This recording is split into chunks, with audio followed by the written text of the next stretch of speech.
Bismillahirrahmanirrahim. Assalamualaikum warahmatullahi wabarakatuh. Sahabat yang beriman, setiap orang tentu saja memiliki ambisi untuk menjalani kehidupan yang lebih baik. Contohnya seperti memiliki harta yang berlimpah, pangkat, jabatan, dan kenikmatan dunia lainnya. Namun terkadang kita sebagai manusia sering lalai untuk memikirkan bekal menuju ke kehidupan yang kekal di akhirat nanti. Sudahkah kita mempersiapkan bekal untuk kehidupan di akhirat? Nabi Muhammad SAW pernah menyampaikan nasihat kepada para sahabatnya bahwa manusia di akhir zaman akan dilanda dua penyakit. Penyakit apakah yang dimaksud Rasulullah SAW? Temukan jawabannya dengan menonton video ini hingga akhir. Dari Sauban, ia berkata bahwa Rasulullah SAW bersabda, hampir saja umat-umat kafir mengerumuni kalian dari berbagai penjuru, sebagaimana mereka berkumpul untuk menyantap makanan. Seseorang bertanya, katakanlah wahai Rasulullah, apakah kami pada saat itu sedikit? Rasulullah bersabda, bahkan kalian pada saat itu banyak, akan tetapi kalian bagai buih yang dibawa oleh air. Allah akan menghilangkan rasa takut pada hati musuh kalian dan akan menimpakan dalam hati kalian wahan. Kemudian seseorang bertanya, apa itu wahan Rasulullah? Rasulullah bersabda, cinta dunia dan takut mati. Hadis riwayat Abu Daud dan Ahmad.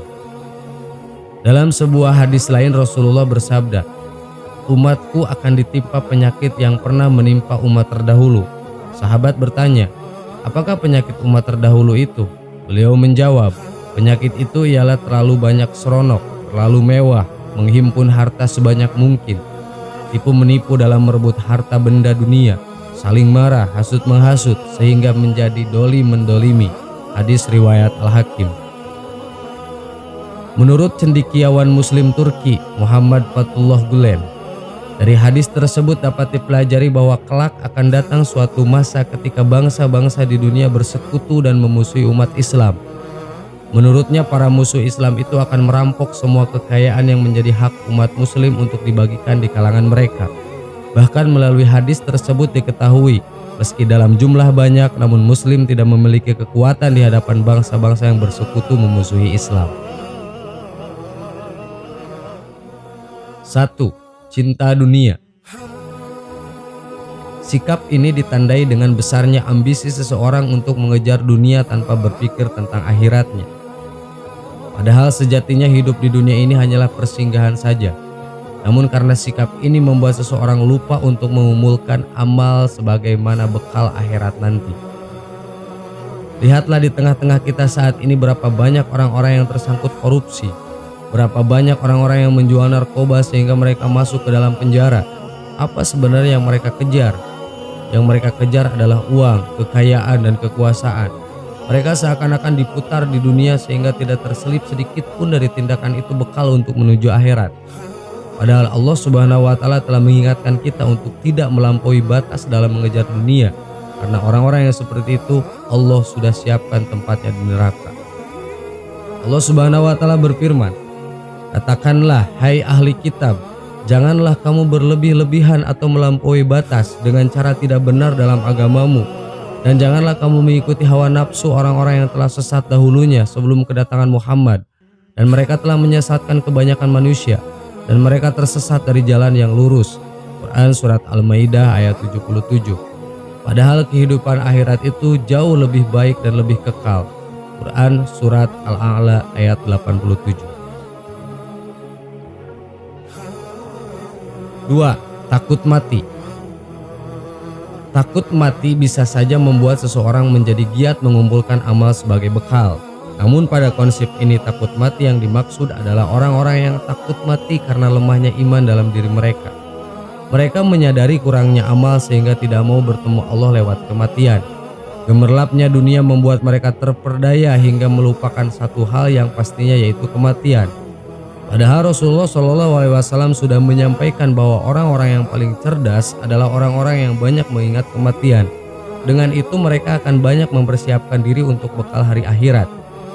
Dengan demikian manusia akan mempersiapkan diri untuk bertemu dengan Allah jika sudah mengetahui bahwa ia akan berjumpa dengan Allah. Padahal ia akan ditanya tentang amalnya di dunia, maka ia pasti akan mempersiapkan jawabannya. Sahabat yang beriman, itulah dua penyakit yang akan melanda umat manusia di akhir zaman. Dan kayaknya sekaranglah akhir zaman itu, karena sudah semakin banyak kita lihat dua penyakit itu tampak di diri manusia. Wallahu a'lam. Assalamualaikum warahmatullahi wabarakatuh.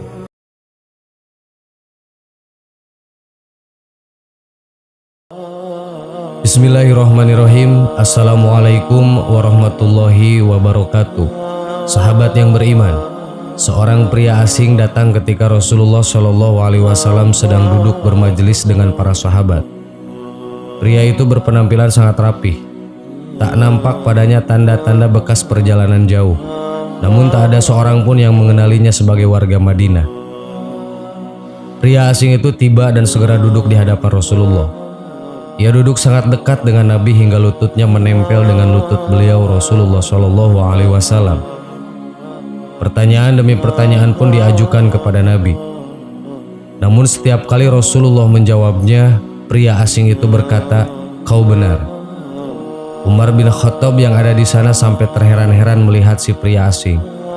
Dia sendiri yang bertanya dan dia pula yang membenarkannya, ujar Al-Faruq. Setelah beberapa pertanyaan dengan Islam, iman, dan ihsan, si pria asing lantas bertanya, "Beritahukanlah kepadaku tentang hari kiamat." Rasulullah Shallallahu Alaihi Wasallam menjawab, "Tidaklah orang yang ditanya tentang hal itu lebih mengetahui dari orang yang bertanya." Maksudnya ialah Rasulullah tak tahu kapan hari kiamat itu tiba. Pria asing itu lalu berkata, "Kalau begitu beritahukan kepadaku tentang tanda-tandanya."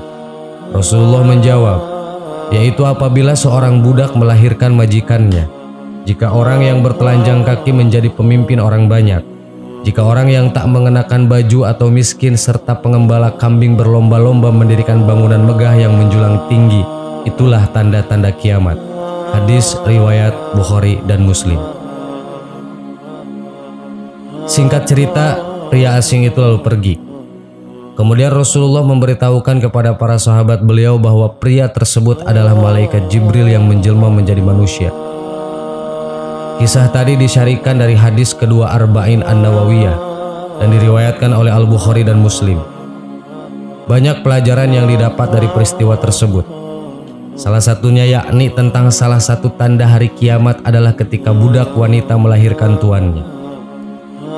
Ibnu Hajar menyampaikan bahwa ada 4 pendapat tentang makna budak wanita melahirkan tuannya. Salah satu pendapat tersebut yakni tentang anak-anak yang durhaka kepada orang tua, terutama ibunya. Inilah pendapat yang kuat menurut Ibnu Hajar.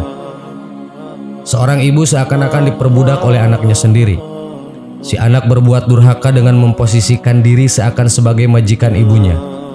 Jika banyak terjadi fenomena demikian, maka itulah salah satu tanda bahwa hari kiamat akan segera tiba. Mirisnya, hal itu benar-benar terjadi di masa kini. Begitu banyak perbuatan durhaka anak-anak yang memperlakukan ibunya seakan memperlakukan budak. Mereka mencela, memukul, dan mempekerjakan ibunya sendiri. Sebagai contoh, setelah bergelar berpendidikan tinggi ataupun memiliki pendapatan sendiri, seorang anak mencela dan merendahkan ibunya. Contoh lain, menyuruh ibu melakukan ini itu, memintanya untuk membereskan rumah atau memasak atau pekerjaan lain. Termasuk dalam hal ini meminta ibu merawat anaknya sementara ia pergi bekerja. Na'udzubillah. Inilah yang banyak terjadi. Fenomena seorang budak melahirkan tuannya, seorang anak yang durhaka kepada ibunya. Bahkan kata Rob dalam hadis bukan hanya bermakna tuan atau majikan, namun juga orang yang mengatur secara hakiki. Anak yang seharusnya diatur orang tua justru terjadi sebaliknya. Anak yang mengatur orang tua. Lalu anak yang seharusnya berada di posisi bawah setelah orang tua justru berada lebih tinggi dari kedua orang tuanya. Ibnu Hajar mengatakan, pendapat munculnya anak durhaka sebagai makna dari budak wanita melahirkan tuannya merupakan pendapat yang lebih kuat dibanding makna lain. Al-Hafiz menjelaskan dalam Fathul Bari, ini adalah pendapat yang lebih kuat menurutku, karena maknanya yang umum dan karena keadaan menunjukkan sesuatu yang dianggap langka. Di sisi lain menunjukkan rusaknya keadaan dan mengandung isyarat sesungguhnya hari kiamat sudah dekat ketika segala urusan terjadi dengan terbalik, di mana seorang pengatur menjadi yang diatur orang yang di bawah menjadi di atas, dan hal ini sesuai dengan sabda beliau tentang tanda yang lainnya bahwa seseorang yang berjalan tanpa alas kaki menjadi raja-raja di bumi.